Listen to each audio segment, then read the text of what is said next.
It was a happy ending nobody predicted. Shawn Hornbeck found alive more than 4 years after his kidnapping in rural Missouri. Miracles do happen. Good things can happen.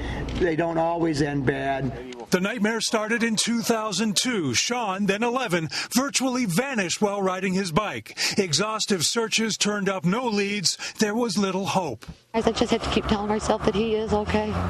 His family's prayers were answered last year. 4 days into the search for another missing boy, 13-year-old Ben Ownby. A break in the case led police to this apartment outside St. Louis, where they rescued Ownby and, miraculously, Shawn Hornbeck. The case has left many in the area wondering how the kidnapper, 42-year-old Michael Devlin, who posed as Shawn's father, could live under the radar for over 4 years. For a year now, I've asked myself how I could do things differently.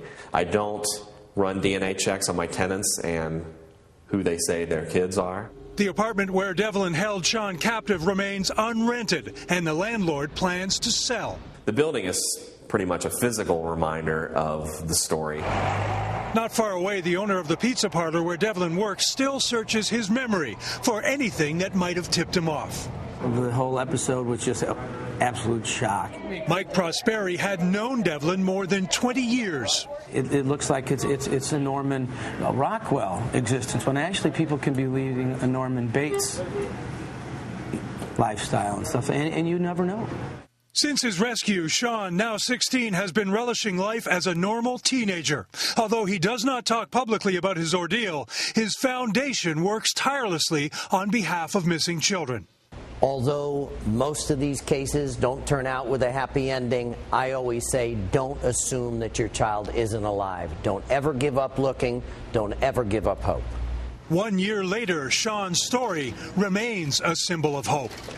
For today, Kevin Tibbles, NBC News, Chicago. Pam and Craig Akers are Shawn's parents. Good morning to you both. Good morning. Good morning. It's hard to believe it has been a year since you got Shawn back. Based on those pictures, recent pictures, he looks terrific. How is he doing, and how are all of you doing together as a family? Oh, we're doing wonderful. He's slowly but surely getting back into being a normal 16-year-old kid. He's doing great in school, picking up all of his normal activities that we did before he was taken from us, and getting back to used to being around his friends and his family again. And it's just been wonderful for us. We can't hardly believe that it's already been a year. To us, sometimes it seems like it's only been a couple of months. Yeah, this was the first holiday that he has been back, that he's been back since he was a little boy. I mean, now he's a teenager. Was this a particularly bittersweet Christmas for you? Oh, it was, because, you stop and think of all the ones that you missed, that 12 years, that 13 years. But at the same time, you're grateful for the one that you do have, and all the ones that we know that are coming up in the future. So, it is bittersweet, but we wouldn't have it any other way. We're just so ecstatic to just have him here for even just a minute with us. Pam, you mentioned that he's catching up on his schoolwork. How hard has that been? Because he was not in school for that 4+ years that he was kidnapped.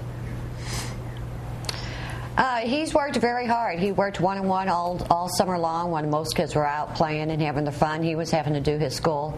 And then he's been enrolled full-time in a private school that the tutor that he worked with over the summertime works there. And he actually has gone from the 5th grade level all the way up to the 9th grade level and has a 3.96 grade average. So couldn't be any prouder. No, good for him, a smart guy. I know that it's probably been very hard to talk about what happened to Shawn when he was away, but have you had those conversations with him? It's come up from time to time. As part of Shawn's therapy, he's documenting some of the more significant periods that occurred there and sharing those with us during counseling sessions. So that, coupled with the conversations that we've had, we have a really good idea of what all transpired.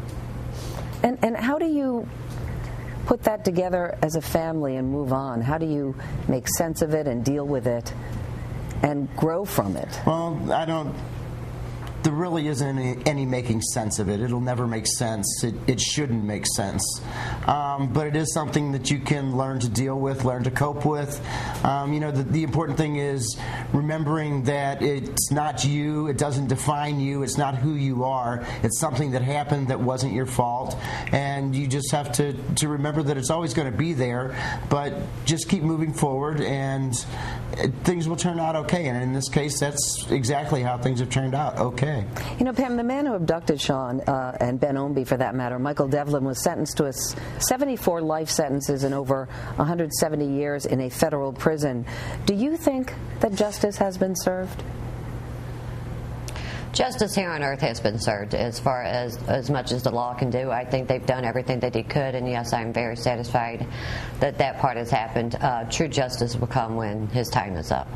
And I know that when Shawn was first abducted, taken from you, you started a foundation in hopes of bringing him back and other missing children, and that foundation still exists. How important is that to you?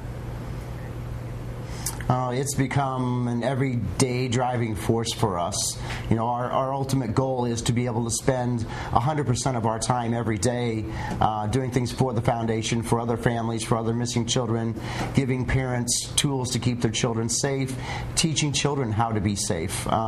It's become really our life's work, and where we're headed and where we're destined for down the road.